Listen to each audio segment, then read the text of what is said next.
Hi. Now, let me address this. I'm not married. I don't have kids. Right? And I have made this similar video in the past about this topic. But I could tell you about my peers' experience. And when I mean my peers, I mean by I work in the market, and these guys, they're in their 50s, 60s, and their kids are very, very high achievers or not high achievers. And he tells me, the tips and pointers in life because I'm just I can't say young adult. Oh, yeah, a young adult, if you want to put it that way, to see where you want to guide or where you want to go in life, right? If you have a family, if you do this certain thing, right? So I will say this, right? A bit about myself. I think that's the great way to start this video. Now, I'm a misfit. I'm dyslexic. I have ADHD. I went to a government school, high school, public school. I dropped out after completed year 10. Now, my school was very terrible. There's a lot of gang recruiting. There was a lot of drugs. There was a lot of knives. People actually dies. Let's just put it that way. I know to Americans and Canadians and other third world countries might think that's normal. That's part of our school. I'm saying this as I'm coming from Australia. You don't hear that much. You don't hear this sort of stuff at all, right? We ban gun laws, right? Now, my parents try to compare me. When your parents try to compare you to someone else, this is particularly in Chinese culture. If you any other Asian culture, welcome. You can join the bandwagon. And my dad always compared to his best friend, his son. And when you start comparing, when we're young, they viewed me as very good and everything. The other one is like, haven't gone to that stage. But he went to private school. I went to government school. He's really up there. He got a very, very successful life right now. And me, I don't. That's a bit of history. Now, and you're like saying, hey, Will, you're making this video saying that, look, I may as well don't chuck my kids to government and chuck that kid to private. Right? That's what you say right now.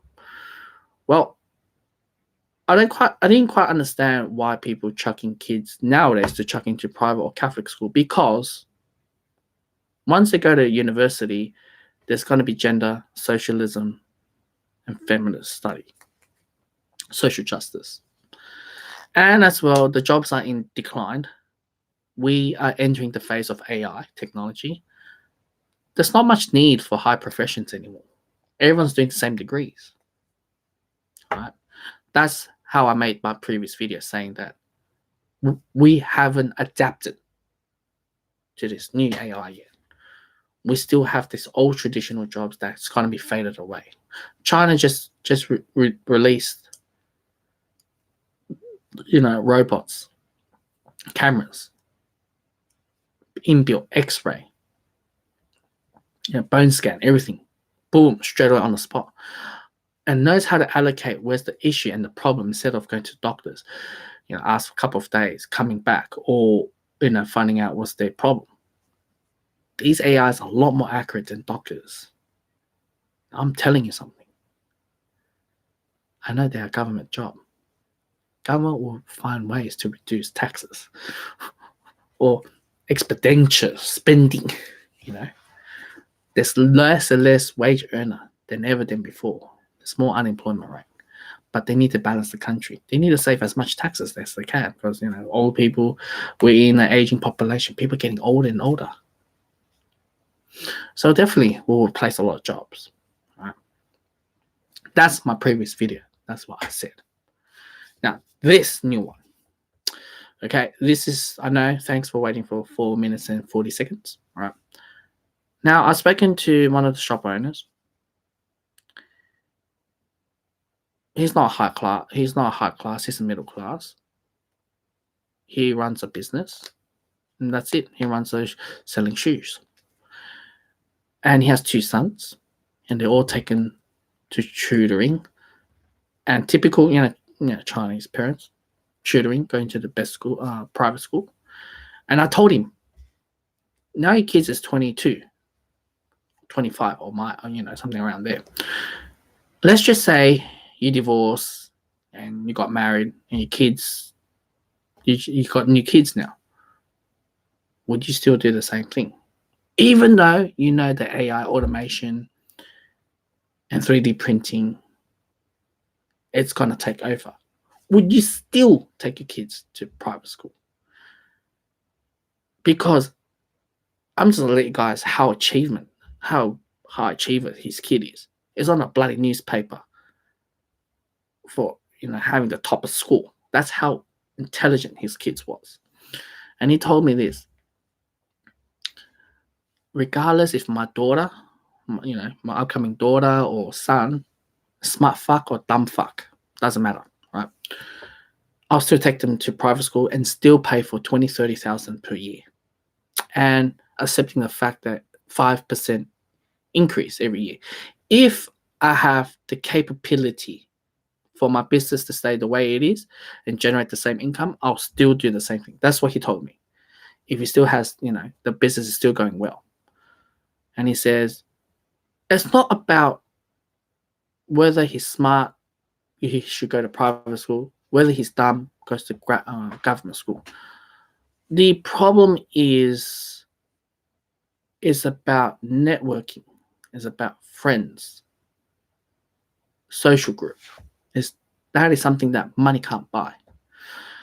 And when I take a step back and think about it, and I was like, that is true. I'm not going to lie about that. You can't buy money. You can,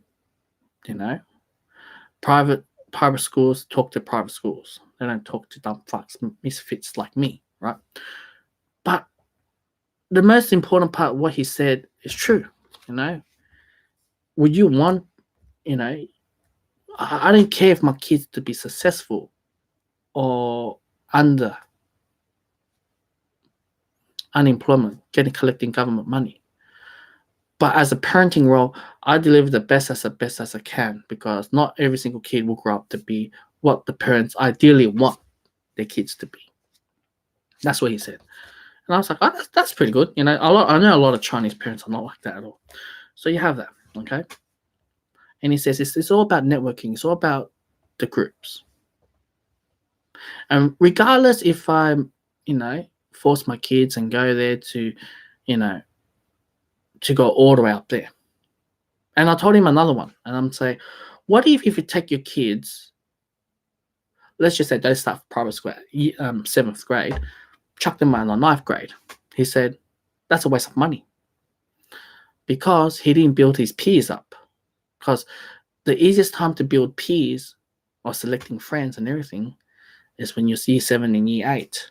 Once you go year 9, it's different. Everyone chooses their friends and everything. So even if I do chuck my daughter, even if I do find out my daughter is a smart, privilege, and chuck them to year 9, it's hard for that person to build. And you think about it, there's always the hierarchy when you're in school, or the popular kids, or you have to fit in groups. And he has a very good point on that. And when I really did look deeper about this whole thing, it made me realize my dad's very good friend. He recently and his kid, they divorced. The parents divorced a very long time ago. I think when he was at the age of 16, and he has lived by himself. And I name him Alvin. Alvin, I really respected you, Alvin. Alvin was going to housing commission where nobody wants to go to these sort of places. It's very, very rough. Last couple of years I go to, I just been friends with him because he visits Sydney and I visit Melbourne, and somehow we did build a connection. And after that, I wanted to pursue university and everything. And, he went to a good school. I don't know where he went to private school. Or, I know he went to a very good school. He went to a good school, whether it's government or selective or anything. He has the IQ for it. Let's just say he has the privilege of IQ for it. And, you know, the thing when I look back at it and look how his life, he may be living the shittiest area and not having any parents to support him. His mother passed away out of, and he has lived by himself. I don't know what age that she passed away. But to look back at it and the way how, he managed to finish his biomedicine degree, and he went to a very good, very, very good university in Australia. I'm probably number one or number two. Let's just put it that way. There's always a bouncing around this number one, number two university, whether it's the Canberra University or Melbourne University. It's always bouncing around between them two university. And, his life is a lot better now. Even though he wouldn't get this amount of that sort of job, he probably wouldn't get this sort of job in Australia. But he knows his peers who got a job in Japan. Immediately when he graduated from his university, he got a job. He took that path of his peers welcoming with his arm out wide, come to Japan. And he's very successful in Japan. And it makes me realize how much he was, even though he was living a rough estate. Go visit him, watch rugby games and everything like that. But look at him, he's really up there already. And I really admire him, even though he's very stressed out, stressful, his life is a lot better. But that's what I can say, you can't control. What I'm trying to say in this video is you can't control and things like that. And, life, it's also stating whether it's a private school or government school, we'll get to that stage. But yeah, that's life, life, whether it's private. And so the moral of this whole video is stating, private school, it's great if you can afford it. And also one more thing he mentioned to me. I'm not saying that's friend. I'm saying also the shop owner. He's saying that there's 9 families, and he's one of them. Right, 9 families, high IQs. They brought their kids up. 8 out of 9 people, including himself, he's one of the 8. These families chuck their kids to private schools. The 9th family didn't. The 9th family, even though the husband and wife is very smart, but they didn't chuck them to a private school. They chucked them to a government school. So you got all these 9 families. These kids, the 8th family altogether, whether they're still doing university or completing university, they managed to do really good. Very, very good. However, the 9th family didn't do really good. The 9th family, the kids were dropped out of high school, dropped out of university. And that's the story that he gave me. And I was like, damn. Whether it's a culture, religion, or anything, if you look at it, there's a high odds. I'm not saying it's a good thing or bad thing. All I'm saying is that maybe when you take your kids to private school, there's also this, private school connections, the helpfulness and what you've learned and everything. But however, in my university schooling, studying social work, unfortunately, they bash on people like them because they're the rich. When the wealth, they pass it on to the next generation. They don't deserve it. Right? The rich gets richer, the poor gets poorer. It's a lot of socialists, a lot of feminists, a lot of political correctness drilled down to me, and gender diversity. intersectionality. Boom, boom, boom, boom, boom. Punish these people. Regardless, let's just, if I know these 9 families are Asians, right? Well, let's just put them, because they say we don't want the Anglo-Saxons to be part of the next generation of Parliament, and we're going to destroy them. We're going to do this, and we're going to do that.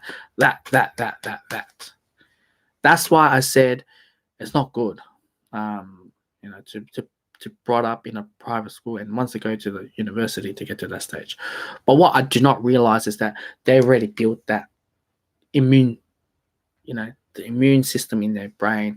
They got their peers, help them out and everything like that. But look at them now. So that's why I thought there's no point chucking kids, because now education and curriculum is more favor girls than boys. But who would have thought this private school still has this agenda behind? So that's the video. I'll probably send this video to Alvin at one stage. I won't do it now, actually. But yeah, anyway, enjoy your day.